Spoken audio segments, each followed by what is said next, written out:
Hello people, it's Gino here from realeverydayenglish.com. In today's video we're going to be discussing sayings and idioms which have people's names in them. So without any further ado, let's do this.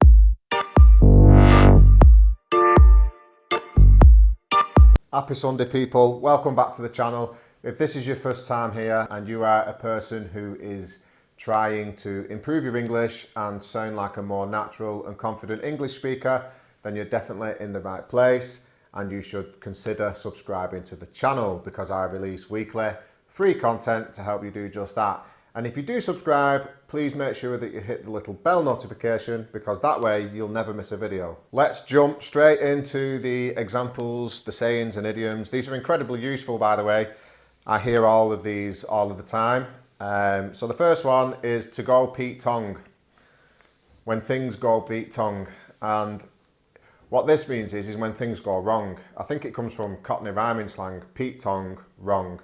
But we only use it for when things or situations go wrong. So to give you an example, I could say, oh mate, I tried doing my own tiling in the kitchen last week. It all went Pete tongue, and it means it all went wrong. Next one is to be on your Jack Jones, or I'm on my Jack Jones. And this means I'm on my own, basically, to be alone. So to give you an example, if you're sat in the pub and you're waiting for your friend, you can ring him on the phone and say, mate, will you hurry up? I'm all on my Jack Jones, and it means I'm on my own. The next one means exactly the same thing, but it's a different name that we use. So we use the name Todd. So to be on your Todd, which means to be on your own as well. So I use the same example. If you sat in the pub waiting for your mate, you can ring him on the phone and say, mate, will you hurry up? I'm all on my Todd here. I'm all on my Todd. It means I'm all on my own. I look like a Billy No Mates. A Billy No Mates is somebody who doesn't have any friends. That's another one. And these next two examples are extremely colloquial in regard to Northern British English, I think. So you won't hear these, certainly not in other countries, only England. And you may not even hear these in the South, but I hear these quite a lot. So there's two. One is Tommy Rock, and the other one is Johnny Concrete. And we use these sayings, they both mean a man who thinks he's really tough. You know, he thinks he can fight, thinks he's really tough. So Tommy Rock, Johnny Concrete. So you can say something like, yeah, John's all right, but he's a bit of a Tommy Rock, and it means he thinks he's tough. Okay, so this next one isn't necessarily a very common name anymore. It's an old-fashioned name, but we use the saying all the time. So the name is Wally. I think it comes from the old-fashioned name Walter.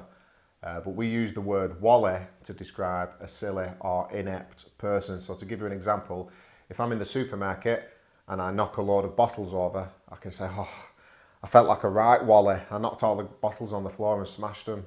Next one is a jack of all trades. Now, the original saying is jack of all trades, master of none.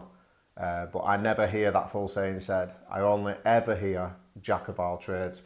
And a jack of all trades is a person who has multiple skills, usually within trades. So if somebody can do a bit of tiling, a bit of brickying, a bit of decorating, a bit of fixing cars, you can say, oh, he's a jack of all trades, and it means he's good at numerous different skills. The next one uses the name Jack as well, and it's Jack the Lad. And someone who's a Jack the Lad is a brash and cocky young man, a bit of a rule breaker. So you'll often hear the saying here in especially in Northern England, oh, he's a bit of a Jack the Lad. He's lovely, but he's a bit of a Jack the Lad. And that's what it means. He's cocky, brash, or a rule breaker. Even Stevens. And this means when things are equal for all people involved. So to give you an example, if I'm out with my friend, having some drinks and some food, I can say something like, you buy the food, I buy the drinks, and then we're even Stevens. Next one is the phrase, happy as Larry. I'm happy as Larry, or he was happy as Larry. And it means extremely happy, funnily enough.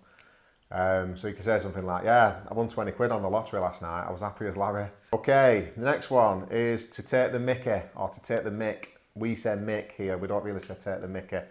Mick is short for Michael, so it's a name. And there are two uses of this. So one is to make fun of, So if I do something stupid and all my friends are making fun of me, I can say, oh, all my friends were taking the mick out of me, and it means they're making fun, poking fun at me.